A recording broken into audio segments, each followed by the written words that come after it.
ഒരു പുസ്തകത്തിലും ഇല്ലാത്ത ഒരു ഭയങ്കര സംഭവമാണ് ലേവ്യ പുസ്തകത്തിനകത്ത് എഴുതിയിരിക്കുന്നത്. വിശുദ്ധിയുടെ പുസ്തകം.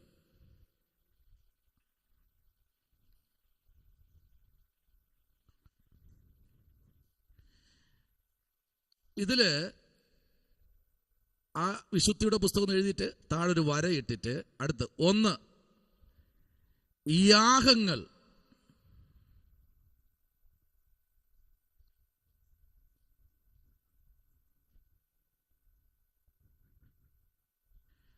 2 പൗരോഹിത്യം,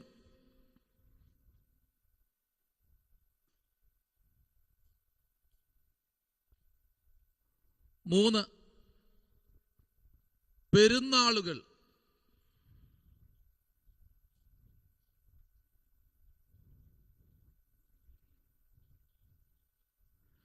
3 പെരുന്നാളുകൾ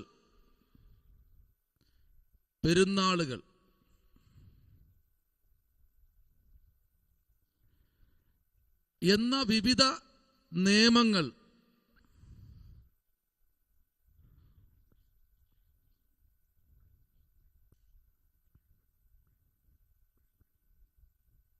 എഴുത്തുകാരൻ മോശ.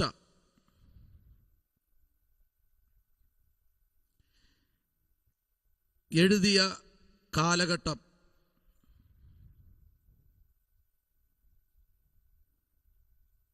BC 1450-നും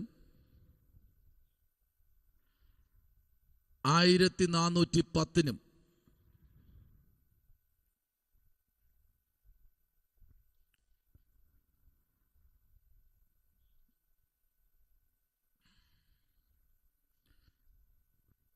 സൈഡ് ഹെഡിങ് വിഷയം വിശുദ്ധി.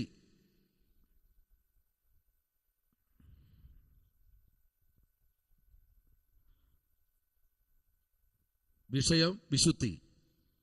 പ്രധാന വാക്യങ്ങൾ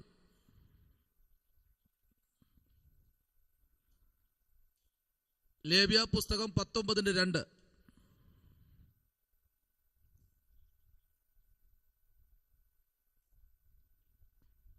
ലേവ്യ പുസ്തകം 19:2.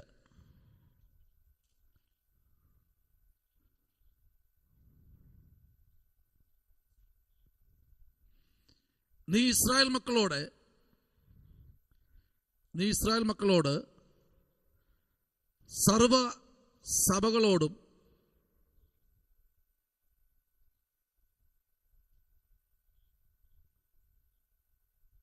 പറയേണ്ടത് എന്തെന്നാൽ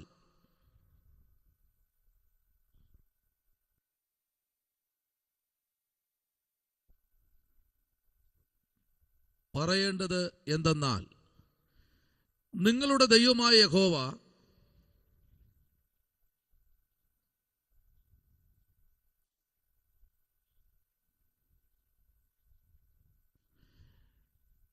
എന്ന ഞാൻ വിശുദ്ധനാകയാൽ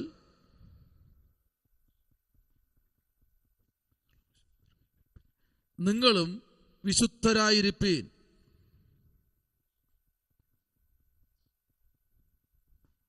പതിനേഴാം അധ്യായം അതിൻ്റെ 11-ാമത്തെ വാക്യം, 20-ാം അധ്യായം അതിൻ്റെ 7-ഉം 8-ഉം വാക്യം. 19:2 ഒരാളിന് വായിക്കാമോ?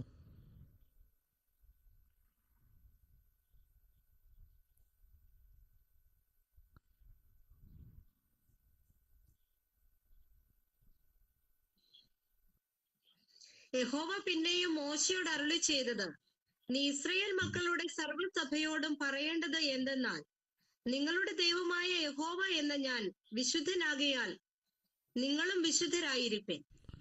വളരെ അനുഗ്രഹിക്കപ്പെട്ട ഒരു അധ്യായമാണ്, അല്ലെങ്കിൽ ഒരു പുസ്തകമാണ് ലേവ്യ പുസ്തകം കേട്ടോ. വേറെ ഒരു പുസ്തകത്തിലും ഇല്ലാത്തത് ലേവ്യ പുസ്തകത്തിനകത്ത് എഴുതിയിട്ടുണ്ട്. വേറെ ഒരു പുസ്തകത്തിലും എന്ന് പറഞ്ഞാൽ 65 പുസ്തകത്തിനകത്ത് നോക്കുമ്പോഴും ആമേൻ അതിലൊന്നും വളരെ വലുതായിട്ട് കാണാത്ത ഒന്നാണ് ഇവിടെ എഴുതിയിരിക്കുന്നത്. എന്താ? ഞാൻ വിശുദ്ധനാകയാൽ നിങ്ങളും വിശുദ്ധരായിരിപ്പീൻ. സ്തോത്രം. അതാണ് പ്രധാന വിഷയം എന്ന് പറയുന്നത്. വിശുദ്ധിയാണ് ഈ ലേവ്യ പുസ്തകത്തിന്റെ ഉള്ളടക്കം എന്ന് പറയുന്നത്. ആമേൻ. അടുത്ത നോയിക്കേ, 17-ാമത്തെ അധ്യായത്തിൽ വായിക്കാമോ? 17-ാം അധ്യായം അതിന്റെ 11-ാമത്തെ വാക്യവും 20-ാമത്തെ അധ്യായം അതിന്റെ 7ഉം 8ഉം വായിക്കൊണ്ടൊന്ന് വായിക്കാമോ? 17-ന്റെ 11. മാംസത്തിന്റെ ജീവൻ രക്തത്തിലോ ഇരിക്കുന്നത്. യാഗപീഠത്തിന്മേൽ നിങ്ങൾക്ക് വേണ്ടി പ്രായശ്ചിത്തം കഴിപ്പാൻ ഞാൻ അത് നിങ്ങൾക്ക് തന്നിരിക്കുന്നു. രക്തമല്ലോ ജീവൻ മൂലമായി പ്രായശ്ചിത്തമാകുന്നത്. Praise the Lord.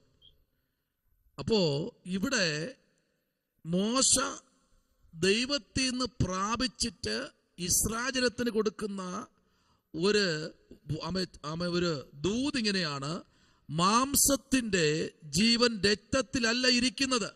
Price the Lord. എന്ന് അവരെ ഒന്ന് ഉറപ്പിച്ചു കൊടുക്കുക. അതല്ല, നിങ്ങൾ എന്ത് ചെയ്യണം? പ്രായശ്ചിത്തം കഴിക്കണം. നിങ്ങൾ തെറ്റിപ്പോയെങ്കിൽ അതിനു വേണ്ടി എന്ത് ചെയ്യണം? പ്രായശ്ചിത്തം കഴിക്കണം. നിങ്ങൾ ക്ഷമ പറയണം. നിങ്ങൾ ദൈവസന്നിധിയിൽ നെടുമ്പാടെ വീണ് കരയണം. ഇതാണ് മോശ കൊടുക്കുന്ന ആലോചന ഇസ്രായേലിന്. എന്നിട്ടും ഈ ജനം എന്ത് ചെയ്തു? തെറ്റിപ്പോയെന്ന. സ്തോത്രം. നോക്കിക്കേ, 20-ന്റെ 7ഉം 8ഉം വാക്യം കൂടെ വായിച്ചേ. ആകയാൽ നിങ്ങൾ നിങ്ങളെ തന്നെ ശുദ്ധീകരിച്ച് വിശുദ്ധന്മാരായിരിപ്പീൻ. ഞാൻ നിങ്ങളുടെ ദൈവമായ യഹോവയാകുന്നു. എന്റെ ചട്ടങ്ങൾ പ്രമാണിച്ച് ആചരിപ്പീൻ. ഞാൻ നിങ്ങളെ ശുദ്ധീകരിക്കുന്ന യഹോവയാകുന്നു. കണ്ടോ? നിങ്ങൾ നിങ്ങളെ തന്നെ എന്ത് ചെയ്യണം? ശുദ്ധീകരിപ്പീൻ. ആമേൻ. ഞാൻ നിങ്ങളുടെ ദൈവമായ യഹോവയാകുന്നു. ഉറപ്പിച്ചു പറയുക. മോശ കൊടുക്കേണ്ടത് സർവ്വജനത്തോട്. 1-2 പേരൊന്നും അല്ല നിൽക്കുന്നത് കേട്ടോ. ലക്ഷക്കണക്കിന് ജനം നിൽക്കുക. ഈ വാക്ക് ഈ പഴയ നിയമത്തിൽ തന്നെ ഈ വാക്ക് എത്ര പ്രാവശ്യം ഉണ്ടെന്ന് അറിയാമോ? അതായത് ഈ ലേവ്യ പുസ്തകത്തിനകത്ത് ആമേൻ വിശുദ്ധിയെക്കുറിച്ച് പറഞ്ഞിരിക്കുന്നത് എത്ര പ്രാവശ്യം? 152 പ്രാവശ്യം. ഇതിൽ വിശുദ്ധിയെക്കുറിച്ച് പറഞ്ഞിരിക്കുന്നത് 152 പ്രാവശ്യം. ഈ ലേവ്യ പുസ്തകത്തിനകത്ത് വിശുദ്ധിയെക്കുറിച്ച് വ്യക്തമായിട്ട് മോശയിൽ കൂടെ ജനത്തിന് നൽകിയിരിക്കുന്ന ദൂത്. ആമേൻ. എത്ര പ്രാവശ്യം? 152 പ്രാവശ്യം. അത് എഴുതിയിട്ട് ഒരു റൗണ്ട് കൂടെ കേട്ടോ, കാരണം അത് പരീക്ഷയ്ക്കുണ്ടാവും. ഈ 27 അധ്യായം അടങ്ങുമ്പോൾ തന്നെ ഇതിനകത്ത് വിശുദ്ധി തന്നെയാണ് ആമേൻ ദൈവത്തിന് ജനത്തിന് കൊടുക്കേണ്ട ആലോചന. സ്തോത്രം. അടുത്ത് സ്ഥിതിവിവര കണക്കുകൾ. സ്ഥിതിവിവര കണക്കുകൾ.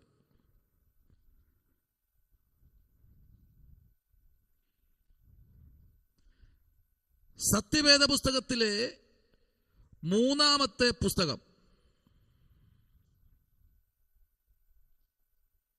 സത്യവേദ പുസ്തകത്തിലെ 3-ാമത്തെ പുസ്തകം.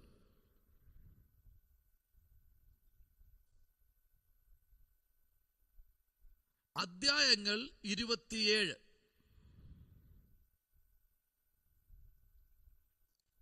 അധ്യായങ്ങൾ 27. വാക്യങ്ങൾ 859.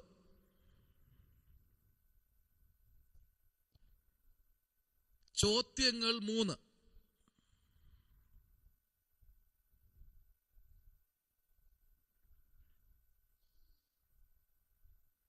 നിറവേറിയ പ്രവചനങ്ങൾ 58.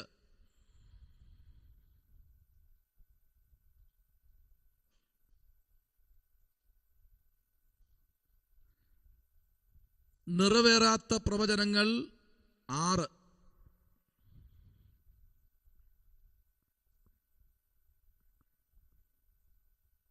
ചരിത്രപരമായ വാക്യങ്ങൾ 799.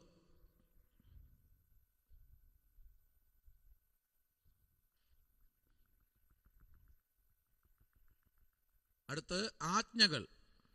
ആജ്ഞകൾ 795.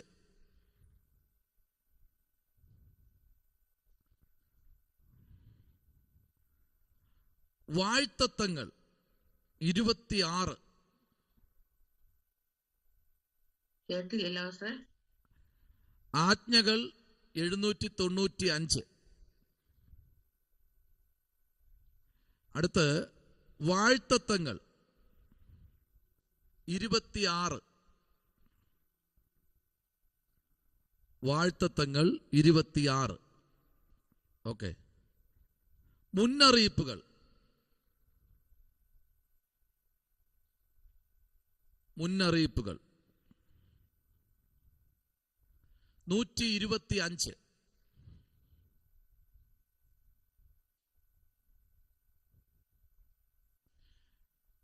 അടുത്ത് ദൈവത്തിൽ നിന്നുള്ള പ്രത്യേക ദൂതുകൾ. ദൈവത്തിൽ നിന്നുള്ള പ്രത്യേക ദൂതുകൾ 35.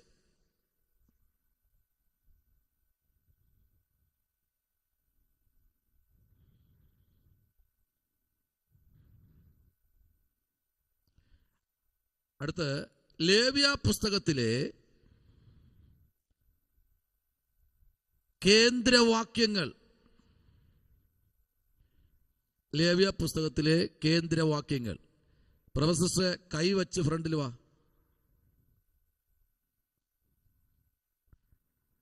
കേന്ദ്രവാക്യങ്ങൾ 17-ാമത്തെ അധ്യായത്തിന്റെ 11-ാമത്തെ വാക്യം, 20-ാമത്തെ അധ്യായത്തിന്റെ 8, 7, 8 വാക്യം,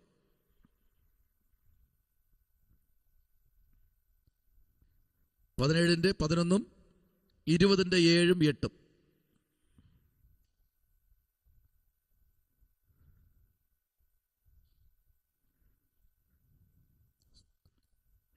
അടുത്ത് കേന്ദ്രസ്ഥാനിയായ അധ്യായം. കേന്ദ്രസ്ഥാനിയായ അധ്യായം 16-ാമത്തെ അധ്യായം.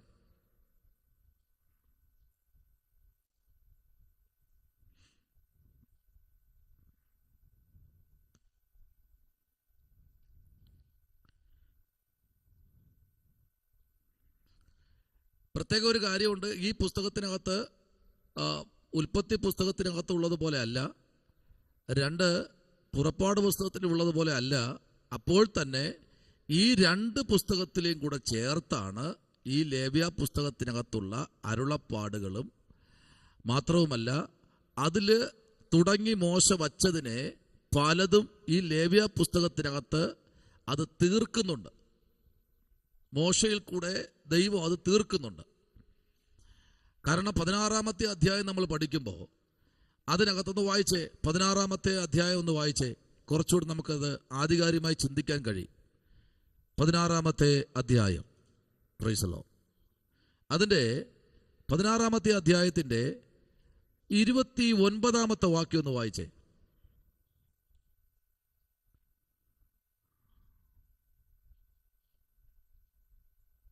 ഇത് നിങ്ങൾക്ക് എന്നേക്കുമുള്ള ചട്ടമായിരിക്കണം. 7-ാം മാസം 10-ാം തീയതി നിങ്ങൾ ആത്മദമനം ചെയ്യണം. സ്വദേശിയും നിങ്ങളുടെ ഇടയിൽ പാർക്കുന്ന പരദേശിയും യാതൊരു വേലയും ചെയ്യരുത്. കണ്ടോ? ചട്ടങ്ങളുടെ ഒരു കൂമ്പാരമാണ് ലേവ്യ പുസ്തകത്തിനകത്ത്. എന്ന് പറഞ്ഞാൽ ആത്മദമനം ചെയ്യുന്ന, ഉപവസിക്കുന്ന ഒരു ദൈവപൈതന്റെ ഭവനത്തിനകത്ത് എന്ത് പാടില്ല? തീ പുകയാൻ പാടില്ല എന്നാണ് ഒരു ചട്ടം. ആ ചട്ടം ആചരിച്ച ഒരു പെൺകുട്ടിയുണ്ട് വേദപുസ്തകത്തിനകത്ത്. ആരെന്നറിയാമോ? പറയൂ, ആ പെൺകുട്ടിയെ പറയൂ. ഈ പ്രമാണം ആചരിച്ച ഒരു പെൺകുട്ടിയുണ്ട്. ലിൻഡ, പ്രൊഫസർ, ആ 16-ാം തീയതി ഒന്നും ഇല്ല ആൻറ്റി, നോക്കണ്ട. ഇത് ആചരിച്ചൊരു പെൺകുട്ടിയുണ്ട്. അവളുടെ പേരാണ് എസ്തർ. അവൾ ദൈവസന്നിധിയിൽ പ്രാർത്ഥിക്കാൻ തയ്യാറായി. ആ പട്ടണം മുഴുവൻ പട്ടിണിയല്ല, പ്രാർത്ഥനയിലായിരുന്നു.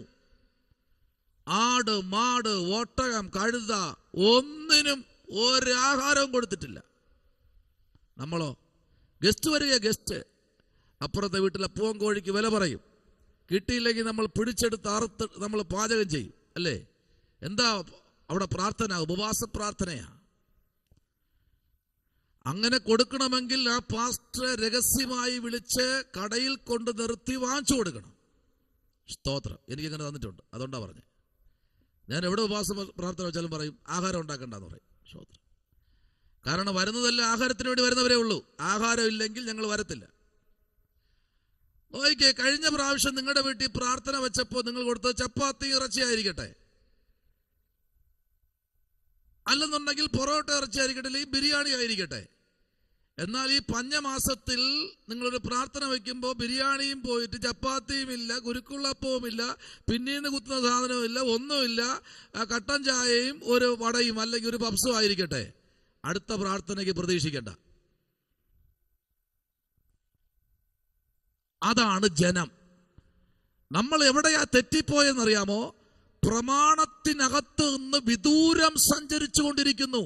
അത് പോരെന്നാണ് ഇതിനകത്ത് 152 പ്രാവശ്യം പറയുന്നത്. ഇതിന്റെ ചട്ടത്തിനകത്ത് നിന്നില്ല.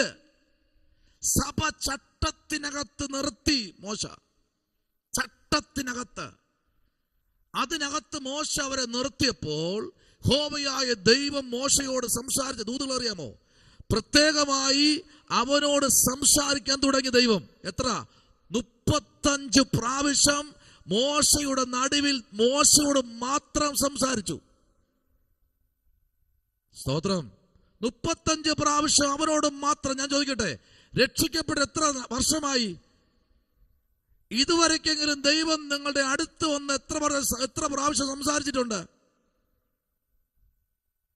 എവിടെ നമ്മൾ തെറ്റിപ്പോയി? ചട്ടങ്ങൾ ഒരു സൈഡിൽ ഇരിക്കുമ്പോൾ റോഡിൽ വാഹനം ഓട്ടിക്കാൻ എല്ലാ പ്രൊസീജിയറും കഴിഞ്ഞ് ലൈസൻസ് കൊടുക്കുന്നത്, ലൈസൻസ് കിട്ടിയ ശേഷം എതിരെ വരുന്നവന്റെ പള്ളക്ക് കയറ്റാൻ വേണ്ടിയല്ല ലൈസൻസ്. നിയമങ്ങളുണ്ട്, റോഡിൽ വരകളുണ്ട്, സിഗ്നലുകളുണ്ട്. തിരിയുമ്പോൾ എവിടെ നിന്ന് തിരിയണം, എത്ര മീറ്റർ ദൂരെ സിഗ്നൽ ലൈറ്റ് ഇടണമെന്നുള്ളത് നീ പഠിച്ച ചട്ടത്തിനകത്തുണ്ട്. അതെല്ലാം ജനം മറന്നു. ഒരു മോശയോട് ദൈവം സംസാരിപ്പാൻ തുടങ്ങി 35 പ്രാവശ്യം. സ്തോത്രം. അതാണ് ദൈവത്തിന്റെ വ്യത്യസ്തമായ പ്രവൃത്തി. നോക്കൂ, അതേ അധ്യായം തന്നെ, പ്രൈസ് ദി ലോർഡ്, 27ഉം 28ഉം വായിച്ച് നിങ്ങൾ അത് മൊത്തം വായിക്കണം കേട്ടോ. ആ 16-ാം അധ്യായം നിങ്ങൾ മൊത്തം വായിക്കണം. അതിൽ കുറച്ച് വാക്യങ്ങൾ, 35 വാക്യമേ ഉള്ളൂ, പക്ഷെ ഒരു 100 വാക്യത്തിന്റെ അത്രയും അക്ഷരങ്ങൾ അതിനകത്തുണ്ട്. അത്രയും വില കൊടുക്കണം ആ ഒരു അധ്യായത്തിന്. വായിച്ചേ. വിശുദ്ധ മന്ദിരത്തിൽ പ്രായശ്ചിത്തം കഴിക്കേണ്ടതിന് രക്തം കൊണ്ടുപോയ പാപയാഗത്തിന്റെ കാളയെയും കോലാട്ടുകൊറ്റനെയും പാളയത്തിന് പുറത്തു കൊണ്ടുപോകണം. അവയുടെ തോലും മാംസവും ചാണകവും തീയിലിട്ട് ചുട്ടുകളയണം. അവയെ ചുട്ടുകളഞ്ഞവൻ വസ്ത്രമലക്കി ദേഹം വെള്ളത്തിൽ കഴുകിയിട്ട് മാത്രമേ പാളയത്തിൽ വരാവൂ, അകത്ത് കടക്കാവൂ. ദൈവം പറയുന്നത് ചെയ്തിട്ടേ പാളയത്തിനകത്ത് കടക്കാവൂ. ഇല്ലാത്തവൻ പാളയത്തിന് പുറത്ത്. നിയോഗമുള്ളവരും ചട്ടപ്രകാരം അനുസരിക്കുന്നവരും മാത്രം ഇതിന്റെ കുടലും ചാണകവും എല്ലാം ചുട്ട് കളഞ്ഞ ശേഷം അവന്റെ വസ്ത്രം നല്ലവണ്ണം അലക്കി അസ്ത്രം മാറി അടുത്ത പാളയത്തിൽ കടക്കണമെന്ന് ചട്ടം വച്ചിരിക്കുമ്പോൾ അറ്റ്ലീസ്റ്റ് കാല് പോലും ഒന്ന് വൃത്തിയെ കഴുകാതെ, കൈ പോലും വൃത്തിയെ കഴുകാതെ പാളയത്തിനകത്ത് കടന്ന പക്ഷം അവൻ മരണയോഗ്യൻ. സ്തോത്രം. ആമേൻ. ദൈവകുഞ്ഞെ, 16-ാമത്തെ അധ്യായം നിങ്ങൾ മനസ്സിരുത്തി ഒന്ന് പഠിച്ചു നോക്ക്. 1000 മെസ്സേജ് അതിനകത്തുണ്ട്. 1000 മെസ്സേജ്. ഉൽപ്പത്തി പുസ്തകം മുതൽ വെളിപ്പാട് പുസ്തകം വരെ ഉള്ള മെസ്സേജ് 16-ാമത്തെ അധ്യായത്തിൽ കേന്ദ്ര സബ്ജക്റ്റ് ആയിട്ട് ദൈവത്തിന്റെ പരിശുദ്ധാത്മാവ് മോശയിൽ കൂടെ പറഞ്ഞു. ഇത് കേന്ദ്ര വിഷയമാണ്. ഈ വിഷയം നീ ജനത്തോട് പറയാൻ നീ തയ്യാറാകണമെന്ന് പറഞ്ഞ് മോശ കൊടുക്കുന്ന ഒരു വിഷയമാണ്. ആമേൻ. തീർന്നില്ല കേട്ടോ. 1-ാമത്തെ വാക്യം വായിച്ചേ. അടുത്ത് അഹരോന്റെ പുത്രിയോട് സംസാരിക്കുന്നത് ദൈവം പറഞ്ഞേ, വായിച്ചേ. അഹരോന്റെ 2 പുത്രന്മാർ യഹോവയുടെ സന്നിധിയിൽ അടുത്തു ചെന്നിട്ട് മരിച്ചുപോയ ശേഷം യഹോവ മോശയോട് അരുളി ചെയ്തത് എന്തെന്നാൽ, കൃപാസനത്തിന് മീതെ മേഘത്തിൽ ഞാൻ വെളിപ്പെടുന്നത് നിന്റെ സഹോദരനായ അഹരോൻ മരിക്കാതിരിക്കേണ്ടതിന് വിശുദ്ധ മന്ദിരത്തിൽ തിരശ്ശീലയ്ക്കകത്ത് പെട്ടകത്തിന്മേലുള്ള കൃപാസനത്തിന് മുൻപിൽ എല്ലാ സമയത്തും വരരുത് എന്ന് അവനോട് പറയണം. മതി, എപ്പോഴും അടുത്തു പോകാനൊന്നും പറ്റില്ല. വ്യവസ്ഥപ്രകാരം മാത്രമേ ഒരു മനുഷ്യൻ അടുത്തു പോകാൻ കഴിയത്തുള്ളൂ. കണ്ടോ, അഹരോന്റെ തലമുറകൾ പിടഞ്ഞു വീണ് മരിച്ചു. ആ ദൈവമല്ലേ ഈ ദൈവം? ആണോ? അല്ലേ? ആണ്. ഇത് ഇലക്ട്രിസിറ്റി ജോലി ചെയ്യുന്ന ഒരാളിനകത്തിരിപ്പുണ്ട്. ഞാൻ ഇലക്ട്രിസിറ്റിയിൽ ജോലി ചെയ്ത് ലൈസൻസും അതിന് നിയമ ചട്ടങ്ങളും പ്രാപിച്ച ഒരു ലൈസൻസ് എൻ്റെ ഇരിപ്പുണ്ട്. ട്രാൻസ്ഫോമറെ നീ എൻ്റെ മുമ്പിൽ കീഴ്പ്പെടണമെന്ന് പറയാം. അതിനുമല്ലോ അറിയാമോ? അതിനൊന്നും അറിയത്തില്ലെന്നേ. അതിനൊന്നും അറിയത്തില്ല. നമുക്ക് ജോലിക്ക്, ഡ്യൂട്ടിക്കുള്ള അല്ലെങ്കിൽ ജോലിക്ക് നീ യോഗ്യനാണ് തെളിയിക്കുന്ന സർട്ടിഫിക്കറ്റാ. അല്ലാതെ വ്യവസ്ഥയില്ലാതെ ട്രാൻസ്ഫോമറിൽ കയറി പിടിച്ചാൽ അതിന്റെ ഫ്രണ്ടിൽ ഒരു ബോർഡ് ഇരിപ്പുണ്ട്, ഒരു തലയോട്ടിയും 2 അസ്ഥി കഷണവും. അതിനിടയ്ക്ക് ഇങ്ങനെ ഒരു തലയോട്ടി ഇരിപ്പുണ്ട്. കാരണം സൂചിപ്പിക്കുന്ന നീ അതുപോലെ ആയിത്തീരുമെന്ന. അങ്ങനെ ഈ ഭൂമിയില് ആയിരക്കണക്കിന് ലക്ഷക്കണക്കിന് വിലയുള്ള ആമേൻ ആ ട്രാൻസ്ഫോമർ മഴയും വെയിലത്തും റോട്ടിലിരിക്കുമ്പോൾ ആരെങ്കിലും എടുത്ത് മാറ്റോ? ഒരു 2 വണ്ടി പോകാനുള്ള സ്ഥലത്ത് 4 വണ്ടികൾ വന്നിട്ട് ഒരു ട്രാൻസ്ഫോമർ എടുത്ത് മാറ്റ്, ഞാൻ ഇതുവഴി അഡ്ജസ്റ്റ് ചെയ്ത് പോകാന്ന് പറഞ്ഞാൽ പറ്റുമോ? ട്രാൻസ്ഫോമർ നിന്നെടുത്ത് ഇറങ്ങി മാറ്റിക്ക്, ഞാൻ ഇതുവഴി നമുക്ക് ഇപ്പോൾ ഈ വണ്ടി കൊണ്ടുപോകാന്ന് പറഞ്ഞാൽ പറ്റുമോ? പറ്റില്ല. അത് മാറ്റാൻ കഴിയില്ല. അതിന് മാറ്റണമെങ്കിൽ നിയമം, വ്യവസ്ഥകളുണ്ട്. അങ്ങനെയെങ്കിൽ ഈ വചനം നമ്മൾ ഇന്ന് രാത്രി ചിന്തിക്കുമ്പോൾ നിങ്ങൾ ഉറങ്ങുന്നതിന് മുമ്പ് ഇത് 3 പ്രാവശ്യം നിങ്ങൾ വായിച്ചു നോക്ക്. നിങ്ങൾക്കിന്ന് രാത്രി ഉറങ്ങാൻ കഴിയില്ല. കാരണം ഇതിനകത്തുനിന്ന് എത്രയോ ദൂരത്ത് മനുഷ്യനായിട്ടുണ്ട്. കേവലം രക്ഷിക്കപ്പെട്ടു, സ്നാനപ്പെട്ടു, ചട്ടത്തിനകത്ത് നിൽക്കാൻ കഴിയാതെ. അപ്പോൾ നിങ്ങൾക്ക് പറയാൻ കഴിയും, പഴയ നിയമത്തിനകത്തുള്ള ചട്ടമല്ലല്ലോ പുതിയ നിയമത്തിനകത്ത്. പുതിയ നിയമത്തിൽ കർത്താവ് കാൽവരി മരണത്തോടു കൂടി ചേർന്ന് സകലത്തിന് ഒരു വ്യത്യാസം വരുത്തിയല്ലോ എന്ന് പറയാൻ കഴിയും. പക്ഷെ ഒരു കാര്യം പറയട്ടെ, ആമേൻ, പഴയ നിയമം എന്ന് പറയുന്നത് ആമേൻ സ്തോത്രം അടിസ്ഥാനവും പുതിയ നിയമം മേൽക്കൂരയുമാ. നിഴലും പൊരുളും. നിഴല് ക്രിസ്തു, പൊരുൾ ആമേ പുത്രനായ ക്രിസ്തു വെളിപ്പെട്ടെങ്കിൽ, ആമേ പിതാവായ ദൈവം നിഴലായി ഇവിടെ വെളിപ്പെട്ടു. ഏദൻ തോട്ടം മുതൽ മലാഖി വരെ വെളിപ്പെട്ടെങ്കിൽ ആമേ പുത്രനായ ക്രിസ്തു വെളിപ്പെട്ടത് പൊരുളായിട്ടാണ്. പിതാവായ ദൈവത്തെ അങ്ങനെ ആർക്കും കാണാൻ കഴിയില്ല. അപ്പോഴ് ചാമ്പലാവും, അപ്പോഴ് ചാരമാവും. അത്ര പവറായിരുന്നു. ഇന്നും അത് കുറഞ്ഞിട്ടില്ല കേട്ടോ. ഇന്നും ദൈവമക്കൾ എവിടെയെല്ലാം സമർപ്പിക്കപ്പെടുന്നുവോ, എവിടെയെല്ലാം ഏൽപ്പിക്കപ്പെടുന്നുവോ, അവിടെയെല്ലാം ദൈവശക്തി വെളിപ്പെടും. ഈ സർവേയിൽ കൂടെ ദൈവം നിങ്ങൾക്ക് വേണ്ടി അത്ഭുതങ്ങളെ ചെയ്യുന്ന ദൈവമെന്ന് ഞാൻ ഇന്ന് രാത്രി ആമേൻ വിശ്വസിക്കുന്നു. 12-ാമത്തെ വാക്യം വായിച്ച്, 16:12.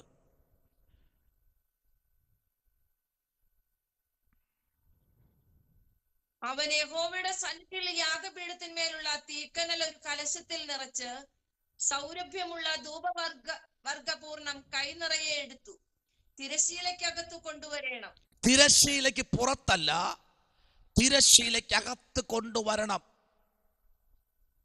അതെന്താ?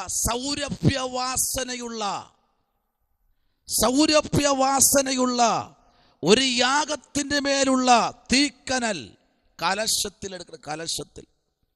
കലശങ്ങളെ കുറിച്ച് പഠിക്കുന്ന വെളിപ്പാട് പുസ്തകത്തിലാണ് കലശങ്ങളെ കുറിച്ച് പഠിക്കുന്നത്. അത് വരും ദിവസങ്ങളിൽ 3-ാമത്തെ വർഷത്തേക്ക് ദാനിയേൽ പ്രവാചന പുസ്തകത്തിലേക്ക് വരുമ്പോൾ നിങ്ങൾ കാണാൻ കഴിയും അതിനകത്തുള്ള കലശങ്ങൾ എത്രയുണ്ടെന്ന്. ആമേൻ. ഒന്ന് തുടങ്ങി അങ്ങോട്ട് തുടങ്ങി ആമേ കലശങ്ങളുടെ ഒരു നീണ്ട നിര തന്നെ ഉണ്ടാകും. Praise the Lord. അവിടെ നിൽക്കട്ടെ നമ്മൾ. ആമേൻ. Praise the Lord. എന്നാൽ ഇതിനകത്തുള്ള പ്രധാന ചില വ്യക്തികളെ കുറിച്ച് പഠിക്കണ്ടേ? പ്രധാന വ്യക്തികൾ.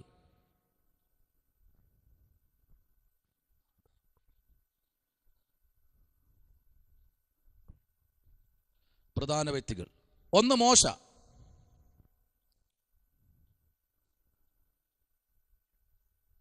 രണ്ട് അഹരോൻ.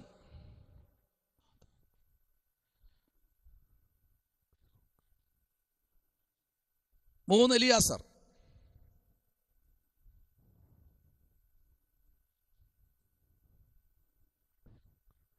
4 അബിഹുക്ക്,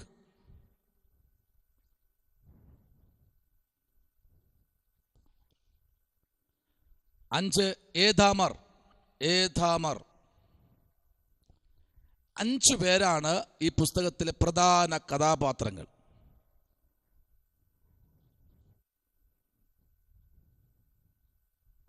ഇതിന്റെ പശ്ചാത്തലം ചുരുക്കി ഒന്ന് എഴുതാം. ഇതിന്റെ പശ്ചാത്തലം, ഈ പുസ്തകത്തിന്റെ പശ്ചാത്തലം. ലേവ്യ പുസ്തകത്തിനും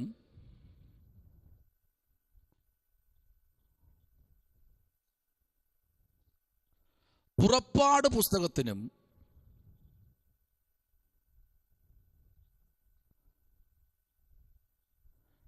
ലേവ്യ പുസ്തകത്തിനും പുറപ്പാട് പുസ്തകവുമായി അടുത്ത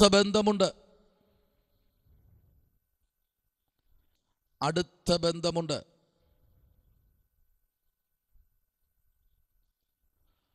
പുറപ്പാട് പുസ്തകത്തിൽ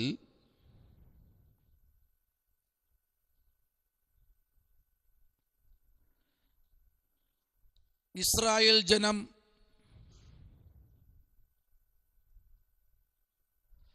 മിസ്രൈമിൽ നിന്ന്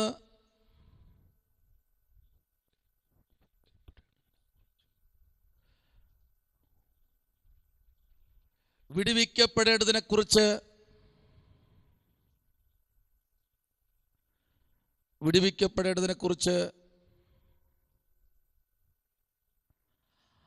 അവർക്ക് ദൈവത്തിൻ്റെ ന്യായപ്രമാണം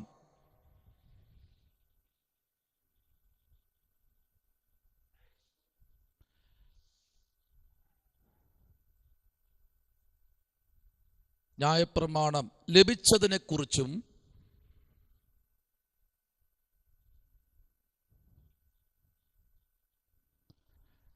ദൈവം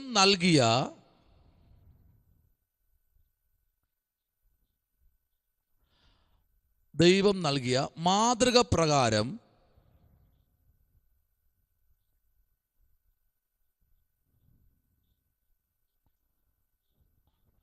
സമാഗമന കൂടാരം നിർമ്മിച്ചതിനെക്കുറിച്ചും വിവരിച്ചിട്ടുണ്ട്.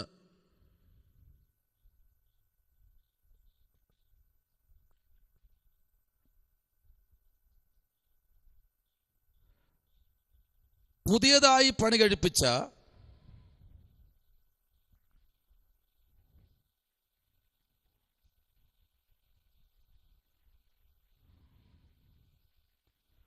സമാഗമന കൂടാരത്തിൽ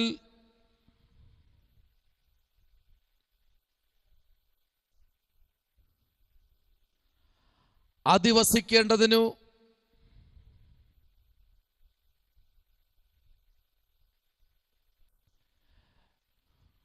ഇസ്രായേലിന്റെ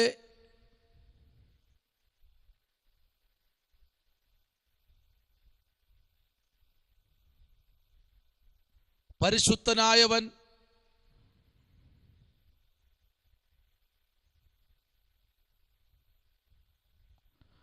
ഇറങ്ങി വന്നതോടുകൂടെ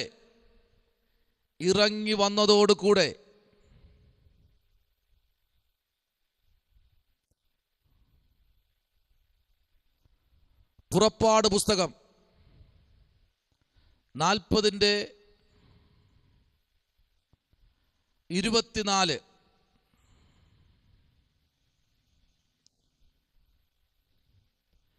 ലേവ്യ പുസ്തകത്തിൽ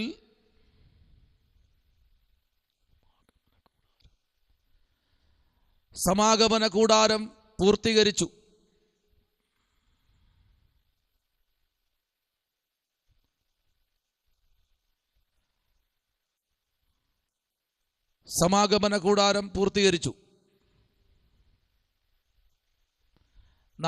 പുറപ്പാട് പുസ്തകം 40:17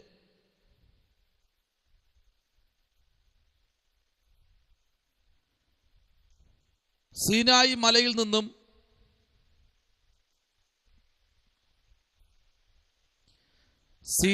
മലയിൽ നിന്നും ഇസ്രായേൽ ജനം യാത്രയായി ഇസ്രായേൽ ജനം യാത്രയായി യാത്ര പുറപ്പെടുന്നതിനും തൊട്ടു മുൻപ്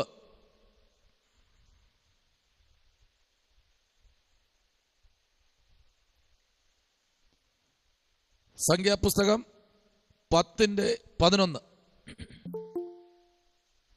സംഖ്യാപുസ്തകം 10:11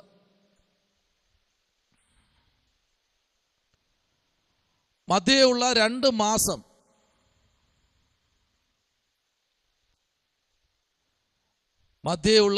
മാസം ദൈവം മോശയ്ക്ക് കൊടുത്തു. ദൈവം മോശയ്ക്ക് കൊടുത്ത നിർദ്ദേശങ്ങളാണിത്.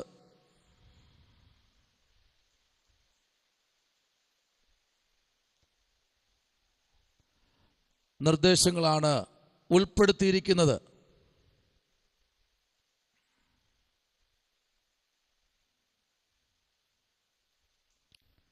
ലേവ്യ പുസ്തകം എന്ന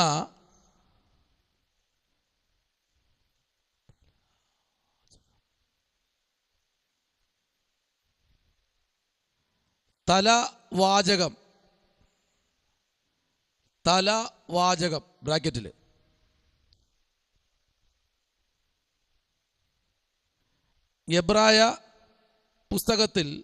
എബ്രായ വേദപുസ്തകത്തിൽ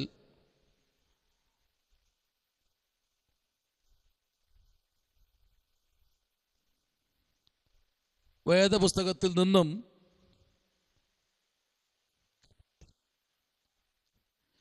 ഗ്രീക്ക് ലത്തിൻ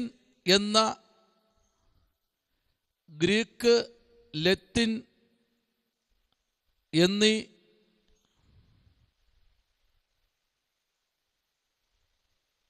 പരിഭാഷകളിൽ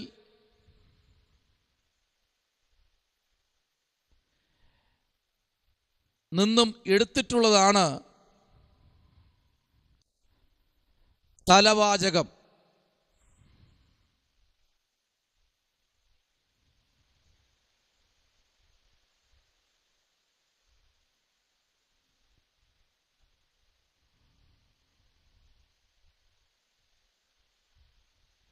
ലേവ്യ പുരോഹിതന്മാരെ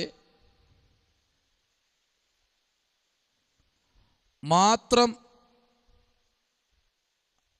സംബന്ധിക്കുന്ന പുസ്തകമാണ്.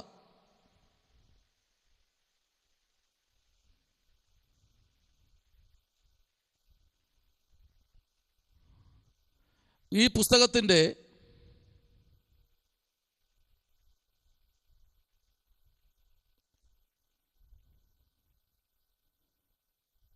എഴുത്തുകാരൻ മോശയാണല്ലോ. എന്ന നിലയിൽ ഇസ്രായേലുമായി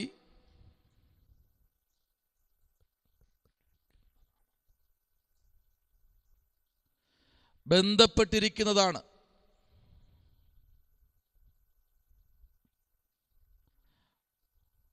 ഒന്ന് വായിക്കാമോ? പുറപ്പാട് പുസ്തകം 40:17.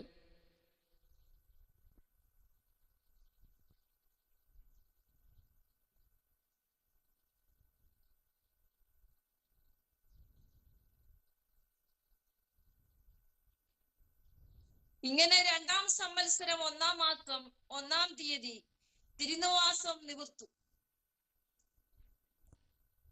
2 ലേവ്യ പുസ്തകം 10:11. ലേവ്യ 10:11. യഹോവ മോശെ മുഖാന്തരം ഇസ്രായേൽ മക്കളോട് കൽപ്പിച്ച സകല പ്രമാണങ്ങളും അവരെ ഉപദേശിക്കേണ്ടതിനും തന്നെ. നോക്കിക്കേ, അതായത് മോശ തുടങ്ങിയ സമാഗമന കൂടാരം ലേവ്യ പുസ്തകത്തിലേക്ക് വന്നപ്പോൾ തീർക്കുകയാണ്. തുടങ്ങി വച്ചതിനെ ദൈവം തീർക്കുവാൻ മോശയുടെ കയ്യിൽ കൂടെ, നിങ്ങൾ ആലോചിക്കുന്നു, നിങ്ങൾ ചിന്തിക്കുന്നുണ്ടോ? ഞാൻ തുടങ്ങി വച്ച പല കാര്യങ്ങളും നിപ്പുണ്ട്. എൻ്റെ ദൈവ പൈതലേ, നീ തുടങ്ങി വച്ചെങ്കിൽ ദൈവം നിന്നിൽ കൂടെ തന്നെ പൂർത്തീകരിക്കും. ഒരാമേൻ പറ. നിൻ തുടങ്ങി വച്ചെങ്കിൽ നീ തന്നെ അത് പൂർത്തീകരിക്കും. അതിൻ്റെ പശ്ചാത്തലമായി ഇവിടെ എഴുതിയിരിക്കുന്നത്. മോശ പുറപ്പാടിൽ തുടങ്ങി സമാപന കൂടാരത്തിന് അടിസ്ഥാനം ഇട്ടെങ്കിൽ ദൈവം നിയമപ്രകാരം ദൈവം പറഞ്ഞ അനുസരിച്ച് അവൻ മോശ അടിസ്ഥാനമിട്ടെങ്കിൽ ലേവ്യ പുസ്തകത്തിലേക്ക് വരുമ്പോൾ ആ കൂടാരത്തെ തീർത്തു. സ്തോത്രം. 2003 ചിലപ്പോൾ നീ തുടങ്ങിയ വീട്ടിൻ്റെ പണിയായിരിക്കും. എന്നാൽ തമ്പുരാൻ നിന്റെ കൈ കൂടെ തന്നെ എല്ലാം തീർക്കും. Price the Lord. ചിലപ്പോൾ 2022 തുടങ്ങിയതായിരിക്കാം. പല പദ്ധതികളും തുടങ്ങി വെച്ച് കാണും. പക്ഷേ അങ്ങോട്ട് കൊണ്ടുപോകാൻ കഴിയാതെ നീ ദൈവവൈത്തയെ പ്രിയ പിതാവേ മാതാവേ നിങ്ങൾ ചിലപ്പോൾ ഭാരപ്പെടുകയായിരിക്കും. ഇല്ല, അത് നിങ്ങളുടെ കൈ കൂടെ തന്നെ സ്വർഗം തീർക്കും. Price the Lord. അതാണ് ദൈവത്തിൻ്റെ പ്ലാന്. അല്ലാതെ നമ്മൾ തുടങ്ങി വയ്ക്കുന്നത് യെബൂസ്യരും ഫെലിസ്ത്യരും ഇവരെല്ലാവരും കൂടെ കൊയ്തു കൊണ്ട് പോകാൻ വേണ്ടിയല്ല. അത് കുറച്ച് ദിവസം മാത്രമേ ഉള്ളൂ. പക്ഷെ അതിനപ്പുറം നമ്മൾ ദൈവം തുടങ്ങാൻ പറഞ്ഞെങ്കിൽ അത് നമ്മളിൽ കൂടെ തന്നെ പൂർത്തീകരിക്കും. Price the Lord. ഉറപ്പായിട്ട് ഒരു വാഴ്ത്തത്വം ദൈവം തന്നിട്ടുണ്ടെങ്കിൽ അത് അതിൻ്റെ അതേ തനിമയിൽ തന്നെ ദൈവം അത് തീർക്കും. Price the Lord. കാരണം നമ്മുടെ കർത്താവ് പരിശുദ്ധനായ ദൈവമാണ്. കണ്ടേ, ഇതിൻ്റെ വാക്യം നമ്മൾ ഇതിൻ്റെ പശ്ചാത്തലം തന്നെ നമ്മൾ ചിന്തിക്കുന്നത് എന്താണെന്നറിയാമോ? വിശുദ്ധിയുടെ പുസ്തകം. ഈ പുസ്തകം ആരെല്ലാം ചുമന്നിട്ടുണ്ടോ അവർക്ക് വന്ന കഷ്ടതകളും വേദനകളും, കാരണം ഇതിൻ്റെ പേരെന്തെന്നറിയാമോ? വിശുദ്ധിയുടെ പുസ്തകം. ഇതെല്ലാവർക്കും അങ്ങനെ എടുക്കാനൊന്നും പറ്റില്ല കേട്ടോ. Price the Lord. പക്ഷേ വ്യഭിചാരശാലയിൽ ഇവരെ വച്ചിരിക്കുന്ന പുസ്തകം അവിടെ വരെ സ്ഥാനം പിടിച്ച പുസ്തകമാണ് ഇതുപോലത്തെ ബൈബിളുകൾ. അതിനകത്ത് സമയം സ്പെൻഡ് ചെയ്യാൻ വരുന്നവർ വരെ ഇതിൻ്റെ താളുകൾ മറിച്ചു നോക്കിയിട്ട് വാവിട്ട് നിലവിളിച്ചോടി ആയിരക്കണക്കിന് വരുന്നുണ്ട്. സ്തോത്രം. ഈ പുസ്തകത്തെ ഭയപ്പെട്ടത് ഒന്നോ രണ്ടോ പേരല്ല, ലക്ഷക്കണക്കിന് ജനമാണ്. അതിൽ ഒരു മനുഷ്യനാണ് ഞാനും. അങ്ങനെയെങ്കിൽ ഇന്ന് രാത്രി ദൈവകുഞ്ഞെ തുടങ്ങി വച്ചതിനെ പകുതി വഴിയിൽ ഇട്ടേച്ച് പോകുന്ന ദൈവമല്ല ഇത്. കർത്താവ് അത് അതേപോലെ ചെയ്യുന്ന ദൈവമാണ്. സ്തോത്രം. നോക്കിക്കേ, അടുത്ത് നമുക്ക് താഴോട്ട് 1-2 കാര്യം കൂടെ എഴുതിയിട്ട് ഈ പുസ്തകമായിട്ടുള്ളൊരു ബന്ധം പൗലൂസ് വ്യക്തമായിട്ട് യേശു ഇത് ചെയ്തിട്ടുണ്ട് എന്ന്, അല്ലെങ്കിൽ കർത്താവ് മോശയുടെ കാലഘട്ടത്തിൽ മോശയോട് സംസാരിച്ചു എന്നും പൗലൂസ് തെളിയിക്കുന്നുണ്ട്. സ്തോത്രം. ഉറപ്പായിട്ടും വായിക്കാം, നമുക്ക് എഴുതാം. ലേവ്യ പുസ്തകം മോശയുടെ 3-ാമത്തെ പുസ്തകമാണ്.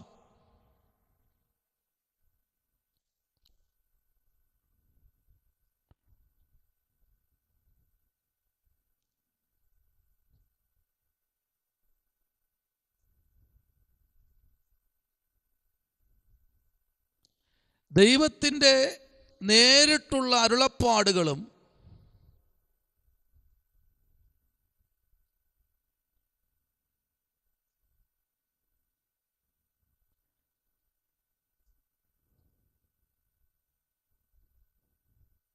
ഇസ്രായേൽ ജനത്തിന് വേണ്ടി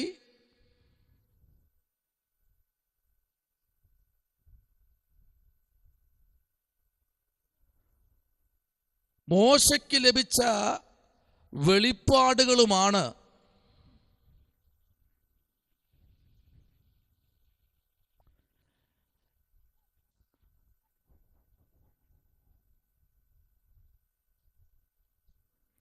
ഇതിൻ്റെ ഉള്ളടക്കം.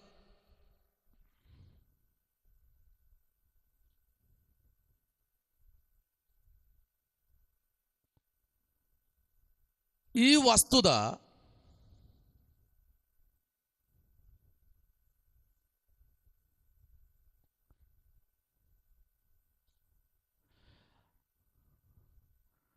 അൻപതിലധികം പ്രാവശ്യം ഇതിൽ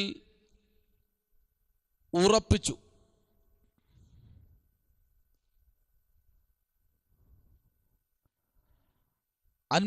അധികം പ്രാവശ്യം ഇതിൽ ഉറപ്പിച്ചു.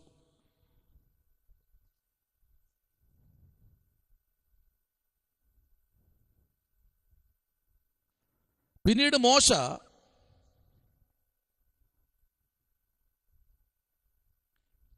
അത് എഴുത്തു രൂപത്തിൽ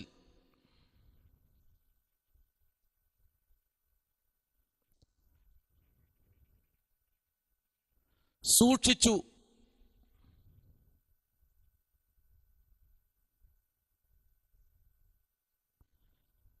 യേശു ലേവ്യ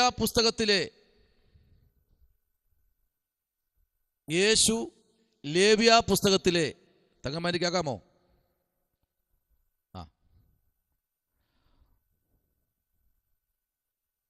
ഒരു ഭാഗം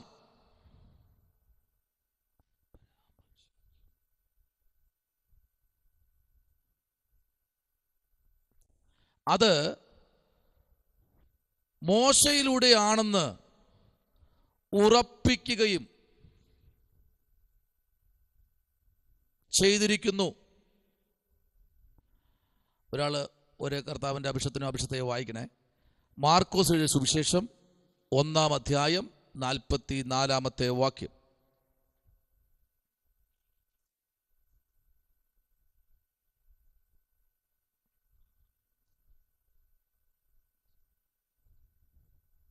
ഒന്നാം അധ്യായം 44-ാമത്തെ വാക്യം.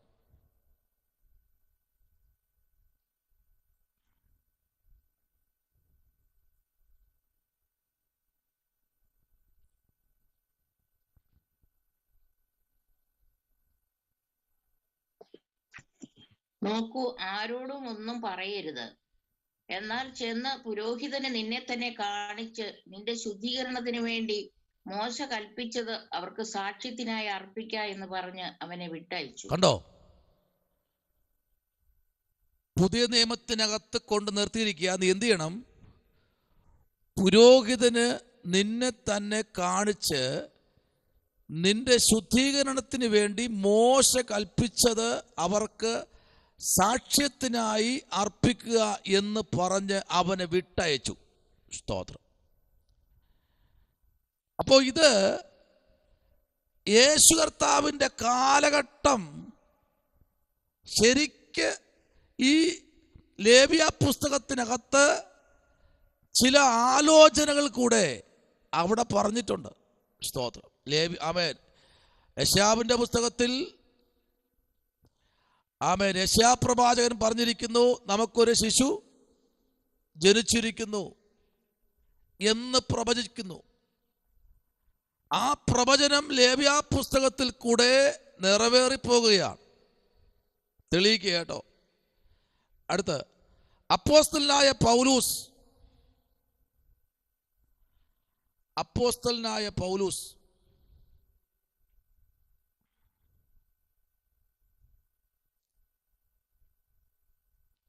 ഈ പുസ്തകത്തിലെ ഒരു ഭാഗം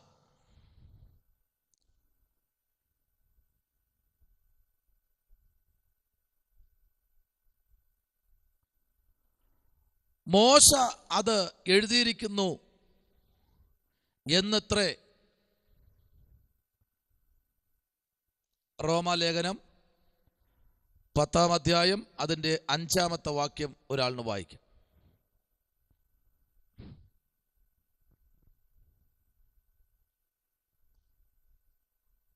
റോമാലേഖനം 10-ാം അധ്യായം അതിൻ്റെ 5-ാമത്തെ വാക്യം. ന്യായപ്രമാണത്താലുള്ള നീതി സംബന്ധിച്ച് അത് ചെയ്ത മനുഷ്യൻ അതിനാൽ ജീവിക്കും എന്ന് മോശ എഴുതിയിരിക്കുന്നുവല്ലോ. കണ്ടോ? ന്യായപ്രമാണത്തിലുള്ള നീതി സംബന്ധിച്ച് അത് ചെയ്ത മനുഷ്യൻ അതിൽ ജീവിക്കും എന്ന് മോശ എഴുതിയിരിക്കുന്നു അല്ലോ എന്ന് ഇവിടെ വളരെ വ്യക്തമായിട്ട് പൗലൂസ് കൊണ്ടുവന്നിരിക്കുക. നോക്കിക്കേ. അപ്പോൾ ഈ പുസ്തകത്തിനകത്ത് ഏറ്റവും പരമപ്രധാനമായ ഒരു കാര്യമാണ് എന്താ? ദൈവജനത്തിൻ്റെ ശുദ്ധീകരണം, വിശുദ്ധി. മറ്റിതര പുസ്തകങ്ങളിലൊന്നും ഇല്ലാത്ത അതിശ്രേഷ്ഠകരമായ ഒരു പുസ്തകമാണ് നമ്മളിപ്പോൾ പഠിച്ചുകൊണ്ടിരിക്കുന്ന ലേവ്യ പുസ്തകം. Price the Lord. ഇതിനകത്ത് വിശുദ്ധിയെക്കുറിച്ച് തന്നെ ആവർത്തിച്ച് ജനത്തിന് കൊടുക്കുന്ന ചില അരുളപ്പാടുകളോട് വായിച്ചു കേട്ടത്. സ്തോത്രം. നോക്കിക്കേ, ന്യായപ്രമാണത്തിലുള്ള നീതി സംബന്ധിച്ച് അത് ചെയ്ത മനുഷ്യൻ അതിനാൽ ജീവിക്കുമെന്ന് മോശ എഴുതിയിരിക്കുന്നുവല്ലോ. അപ്പോൾ എന്താണ് അതിനാൽ ജീവിക്കുമെന്ന് പറഞ്ഞാൽ? ന്യായപ്രമാണത്തിൽ എഴുതിയിരുന്നു, ന്യായപ്രമാണം തീർന്നു പോയെന്ന് പറയുന്നു അല്ലേ? ഇപ്പോൾ നമ്മൾ ന്യായപ്രമാണത്തിന് കീഴിലാണോ? അല്ല. നമ്മളിപ്പോൾ ന്യായപ്രമാണത്തിന് കീഴിലുള്ളവരല്ലെന്ന് ഗലാത്യ ലേഖനത്തിൽ എഴുതിയിട്ടുണ്ട്. നിങ്ങളിപ്പോൾ ശിശുപാലകരല്ല. പക്ഷേ കർത്താവായ ദൈവം, യഹോവയായ ദൈവം തൻ്റെ ഭക്തന്മാർ കൊടുത്ത നിയമങ്ങളും ചട്ടങ്ങളും ഈ കാലഘട്ടത്തിൽ ആചരിക്കണമെന്നല്ല അതിൻ്റെ അർത്ഥം. നീ നിന്നെ തന്നെ വിധേയപ്പെടുത്തി ചെത്തേണ്ട ഭാഗം ചെത്തി ക്രമീകരിക്കേണ്ട ഭാഗം ക്രമീകരിച്ച് മുൻപിലോട്ട് പോകണമെന്നാണ് ഈ റോമാലേഖനത്തിലും പൗലോസ് പറഞ്ഞിരിക്കുന്നത്. മോശ ഇങ്ങനെ പറഞ്ഞിട്ടുണ്ടല്ലോ. മോശ പറഞ്ഞ പല വാക്കുകളും ലേഖനങ്ങളിലും ചരിത്ര പുസ്തകങ്ങളിലും പൗലോസ് എടുത്തെടുത്തു പറയുന്നുണ്ട്.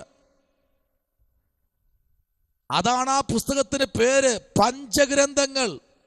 5 പുസ്തകത്തിനകത്തും വ്യത്യസ്തമായ ദൂതുകൾ ദൈവം നേരിട്ട് കൊടുത്തിരിക്കുക. സ്തോത്രം. ഓരോ പുസ്തകത്തിനകത്തും ഒത്തിരി ദൂതുകളുണ്ട് കേട്ടോ. സ്തോത്രം. എന്നാൽ ഈ പുസ്തകത്തിൻ്റെ ഉദ്ദേശം നമുക്ക് നോക്കാം. സെൻട്രൽ ഹെഡിങ് ഉദ്ദേശം.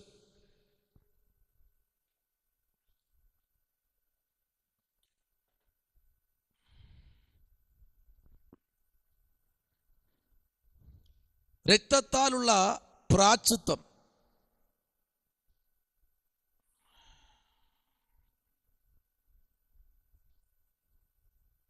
പ്രായശ്ചിത്തം മുഖാന്തരം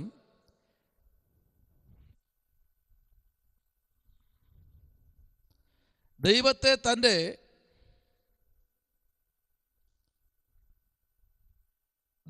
തൻ്റെ തിരഞ്ഞെടുക്കപ്പെട്ട ജനം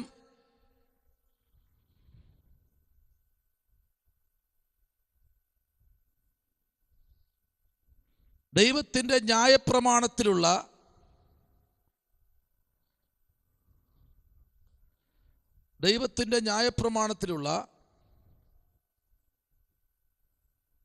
വിശുദ്ധ ജീവിതം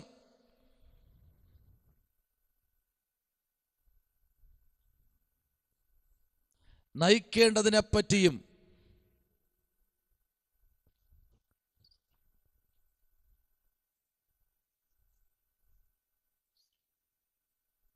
ഇസ്രായേലിയർക്ക് അവരുടെ പൗരോഹിത്യ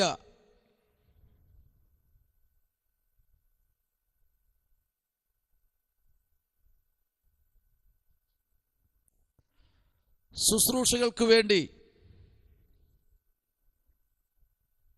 എഴുതപ്പെട്ടതാണ് ലേവ്യ പുസ്തകം. ഇതാണ് അതിൻ്റെ ഉദ്ദേശം.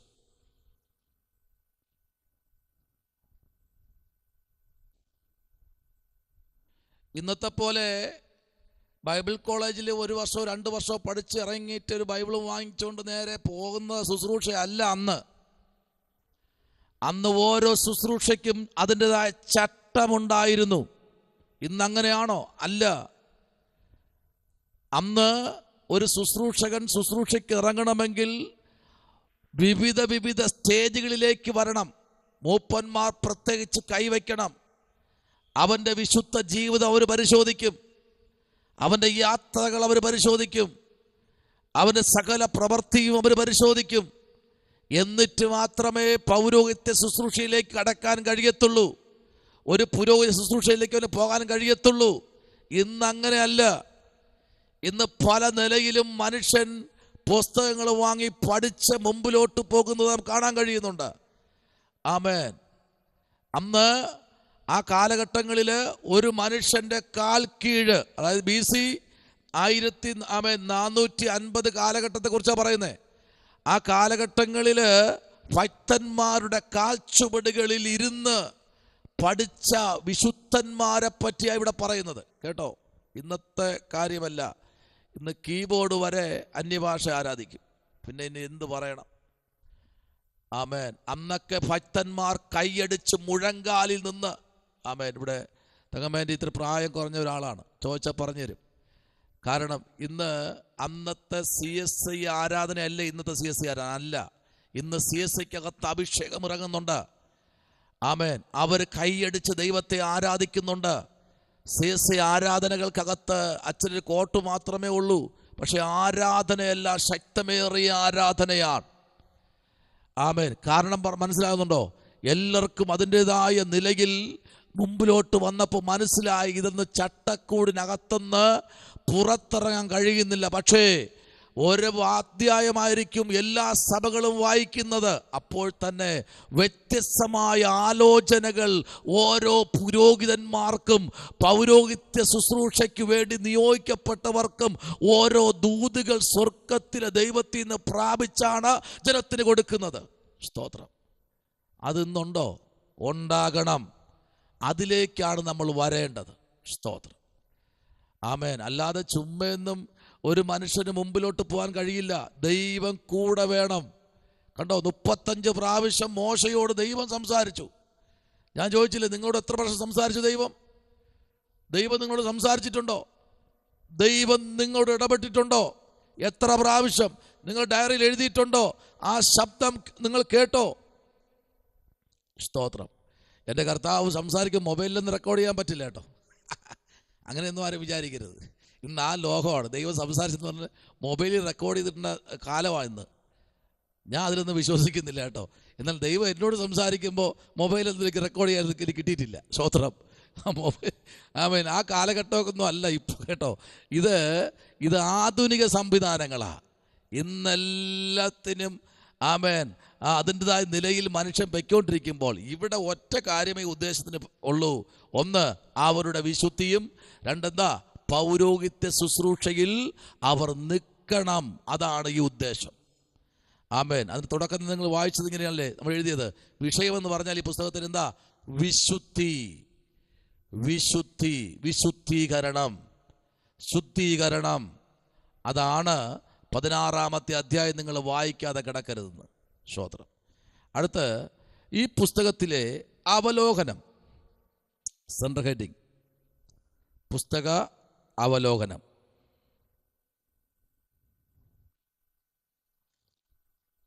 ഇത് 2 ഭാഗമായിട്ടാണ് കേട്ടോ. 2 ഭാഗമായിട്ടാണ് എന്ന് പറഞ്ഞാൽ 1-ാമത്തെ അധ്യായം മുതൽ 16-ാമത്തെ അധ്യായം വരെ നമ്മൾ പരിശോധിക്കേണ്ടതായുണ്ട്. ഈ അവലോകനത്തിനകത്ത് എഴുതിക്കോളൂ. ലേവ്യ പുസ്തകത്തിൽ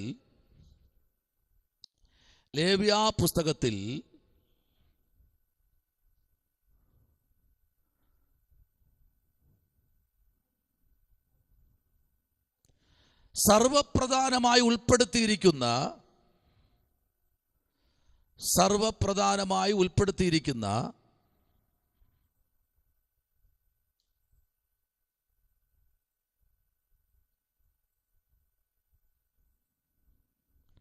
രണ്ട് പ്രധാനപ്പെട്ട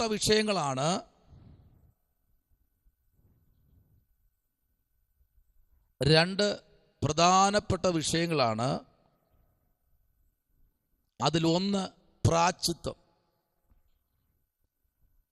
2 വിശുദ്ധി, 2 വിശുദ്ധിയും.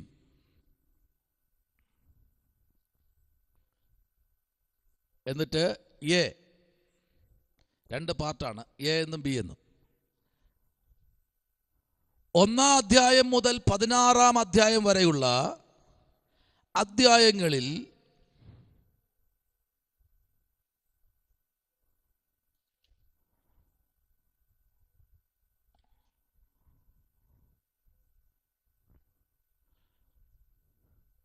പാപത്തിൽ നിന്നുള്ള വീണ്ടെടുപ്പിനെ കുറിച്ച്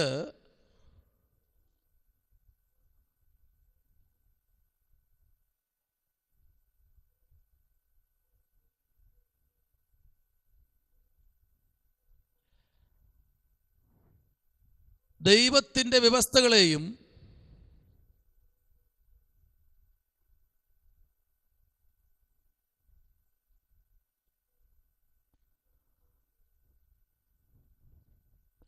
പാപത്തിന്റെ ഫലമായി ദൈവം മനുഷ്യവർഗവും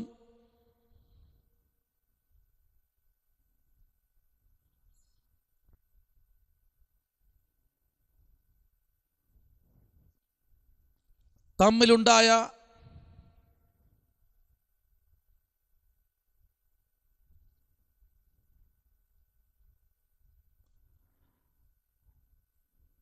ഒരു അധ്യായം വായിക്കാമോ? അത് എഴുതണ്ട, അവിടെ എഴുതണ്ട. ഒരു അധ്യായം വായിക്കാമോ? 1 യോഹന്നാൻ എഴുതിയ സുവിശേഷം 1-ാം അധ്യായം 29-ാമത്തെ വാക്യം.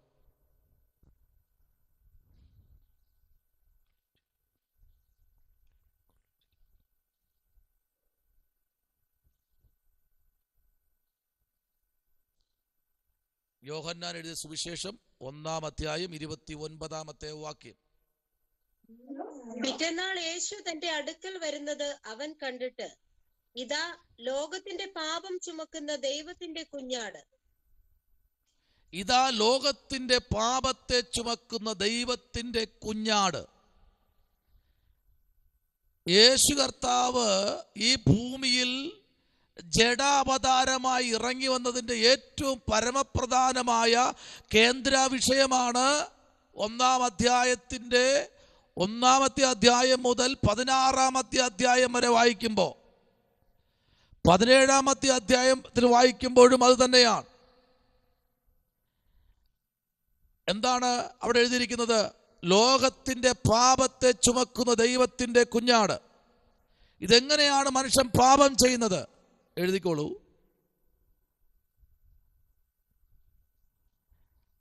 തമ്മിലുണ്ടായ അകൽച്ചയെയും, അതായത് ദൈവത്തെയും മനുഷ്യനും തമ്മിൽ എന്ത് ചെയ്യുന്നു? അകറ്റിക്കളയുന്നു, അല്ലെങ്കിൽ ഭിന്നിപ്പിച്ചു കളയുന്നു. അകൽച്ചയെയും ഉൾക്കൊള്ളിച്ചിരിക്കുന്നു.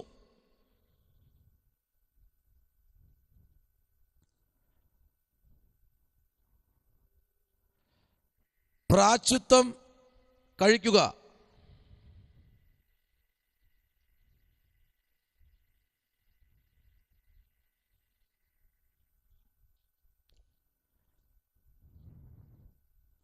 എന്ന വാക്ക് 48 പ്രാവശ്യം പ്രായശ്ചിത്തം എന്ന നാമപദം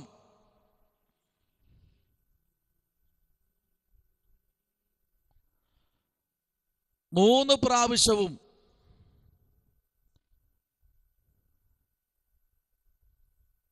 ലേവ്യ പുസ്തകത്തിൽ കാണപ്പെടുന്നു. ഇപ്പൊ പറഞ്ഞത് ഒന്നും കൂടി പറയേ മാസ്റ്റർ. ഏതാ? എവിടെയാ കേട്ടത്? 48 പ്രാവശ്യം അതുവരെ കേട്ടുള്ളൂ. അതുവരെ കേട്ടു അല്ലേ? 48 പ്രാവശ്യം പ്രായശ്ചിത്തം എന്ന പദം, നാമപദം.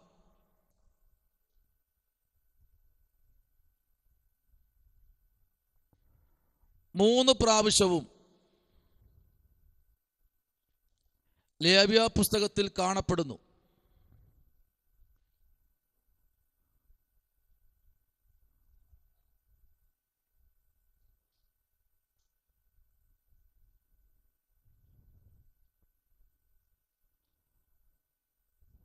ദൈവജനം ഏറ്റവും കൂടുതൽ വിട്ടുപോകുന്ന ഒറ്റ കാര്യമേ ഉള്ളൂ, ക്ഷമ. ഒരു തെറ്റ് പറ്റിപ്പോയി, കർത്താവേ നീ എന്നോട് ക്ഷമിക്കണമെന്ന് പറയാൻ ജനം ഇന്ന് എന്ത് ചെയ്തിരിക്കുന്നു?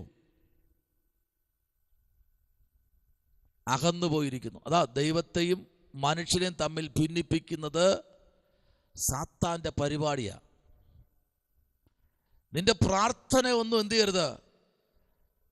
ലഭിക്കരുത്, അല്ലെങ്കിൽ അത് നടക്കരുത് എന്ന് ദൈവവും നീയുമായിട്ട് സംസാരിക്കരുത്.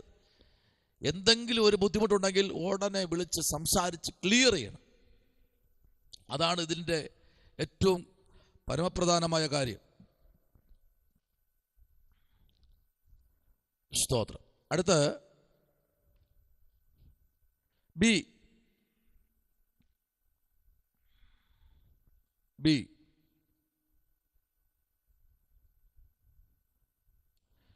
എബ്രായ ലേഖനം 10 അതിൻ്റെ 4.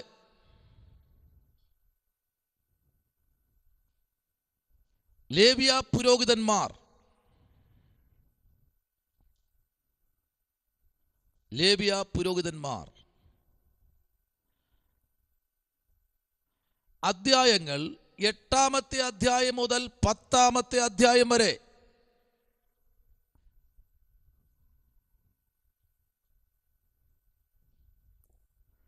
ക്രിസ്തുവിന്റെ മധ്യസ്ഥത,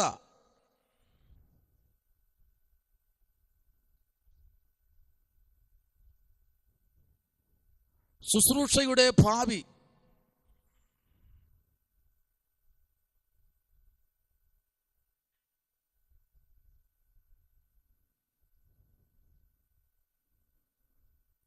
പാപപരിഹാര ദിവസം 10-ാം അധ്യായം,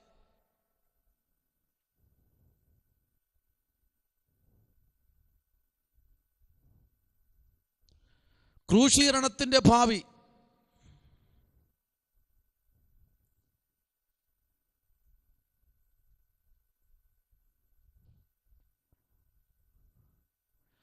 പതിനേഴ് മുതൽ 27 വരെയുള്ള അധ്യായങ്ങളിൽ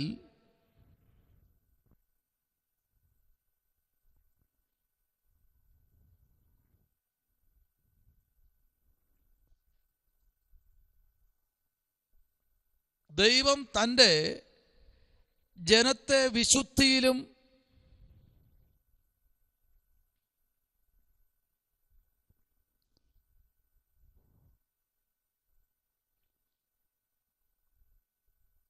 വിശുദ്ധ ജീവിതത്തിലും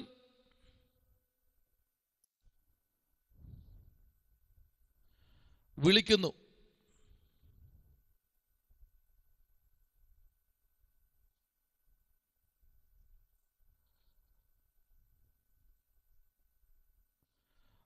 ഒരു പരമ്പര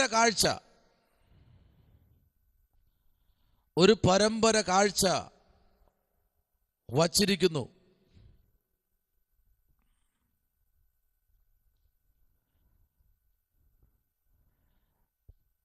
ദൈവത്തിൻ്റെ ആവർത്തിച്ചുള്ള കൽപ്പനയാണ്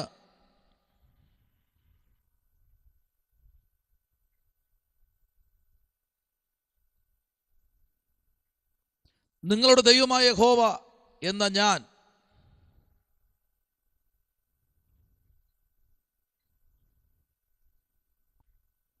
വിശുദ്ധനാകയാൽ നിങ്ങളും വിശുദ്ധരായിരിപ്പീൻ. 19-ാം അധ്യായം 2-ാമത്തെ വാക്യവും 20-ാം അധ്യായം 7 മുതൽ 26 വരെയും.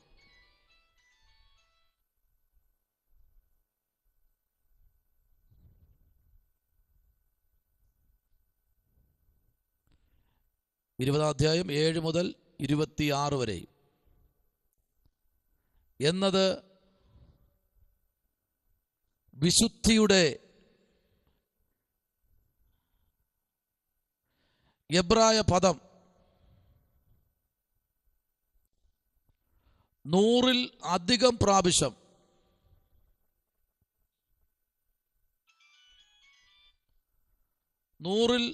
പ്രാവശ്യം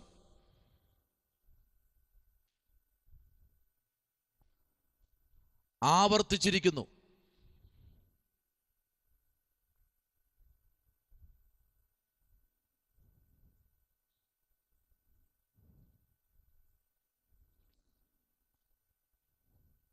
മാത്രവുമല്ല,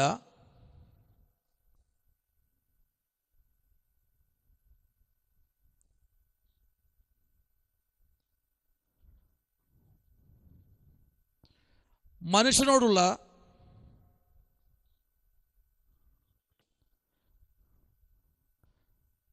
ബന്ധത്തിൽ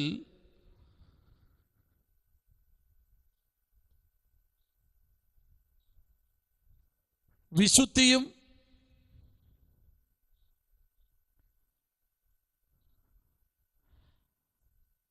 അനുസരണത്തെയും പറ്റി സൂചിപ്പിച്ചിരിക്കുന്നു.